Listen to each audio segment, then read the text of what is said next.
നഴ്സുമാരുടെ സമരം സംബന്ധിച്ച് ഹൈക്കോടതിയിൽ നടത്തിയ മധ്യസ്ഥ ചർച്ച പരാജയമെന്ന യുണൈറ്റഡ് നഴ്സസ് അസോസിയേഷൻ സമരം ശക്തമാക്കുമെന്നും നാളെ കൂട്ടവധിയെടുക്കുമെന്നും യുഎൻഎ അറിയിച്ചു. എന്നാൽ സമരരംഗത്തുള്ള ഐഎൻഎ ചർച്ചയ്ക്കെത്താത്തതിനാൽ അന്തിമ തീരുമാനമെടുക്കാനാവില്ലെന്ന് മധ്യസ്ഥ ചർച്ചാ കമ്മിറ്റി ഹൈക്കോടതിക്ക് റിപ്പോർട്ട് നൽകി. സ്വകാര്യ നഴ്സുമാരുടെ സേവന വേതന വ്യവസ്ഥ സംബന്ധിച്ച ഉന്നതാധികാര സമിതി റിപ്പോർട്ട് നടപ്പാക്കണമെന്ന യുഎൻഎയുടെ ആവശ്യത്തിലാണ് ഹൈക്കോടതി നിർദ്ദേശപ്രകാരം മധ്യസ്ഥ ചർച്ച നടത്തിയത്. വേതന വർധനവ് കാര്യത്തിൽ മാനേജ്മെന്റുകൾ വിട്ടുവീഴ്ചയ്ക്ക് തയ്യാറായില്ലെന്നും അതിനാൽ ജില്ലാ കേന്ദ്രങ്ങളിൽ സമരം ശക്തമാക്കുമെന്നും യുഎൻഎ അറിയിച്ചു. നാളെ ആശുപത്രികളിൽ മിനിമം ജീവനക്കാർ നൽകിക്കൊണ്ട് മറ്റുള്ള ജീവനക്കാരെല്ലാം അവധിയെടുത്ത് പ്രതിഷേധിക്കും. സർക്കാരിൻ്റെ ചർച്ചയും കൂടി കഴിഞ്ഞ ശേഷമേ പ്രത്യക്ഷ പണിമുടക്കിലേക്ക് പോവുകയുള്ളൂ.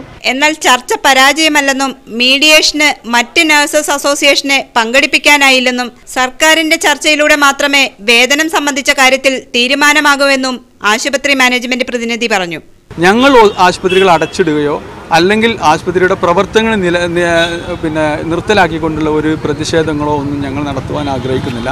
ഞങ്ങളെ സംബന്ധിച്ചിടത്തോളം ഞങ്ങളുടെ അവൈലബിൾ ആയിട്ടുള്ള ലഭ്യമായിട്ടുള്ള സർവീസും സ്റ്റാഫും തൊഴിലാളികളെയും അതേപോലെ തന്നെ അവിടെയുള്ള സൗകര്യങ്ങളും വെച്ചുകൊണ്ട് ജനങ്ങളെ സേവിക്കാൻ ഞങ്ങൾ തയ്യാറാണ്. ആശുപത്രികൾക്ക് പ്രവർത്തിക്കാനുള്ള സാഹചര്യം ഉണ്ടാക്കേണ്ടത് സർക്കാരാണെന്നും മാനേജ്മെന്റ് പ്രതിനിധികൾ അറിയിച്ചു. മീഡിയ 1 കൊച്ചി. കണ്ണൂരിൽ നഴ്സിംഗ് വിദ്യാർത്ഥികൾ നടത്തിവന്ന സമരം അവസാനിപ്പിച്ചു. സമരക്കാരുമായി ജില്ലാ കലക്ടർ നടത്തിയ ചർച്ചയിലാണ് തീരുമാനം. മുന്നോട്ട് വെച്ച ആവശ്യങ്ങൾ കലക്ടർ അംഗീകരിച്ചതായി സമരക്കാർ അവകാശപ്പെട്ടു.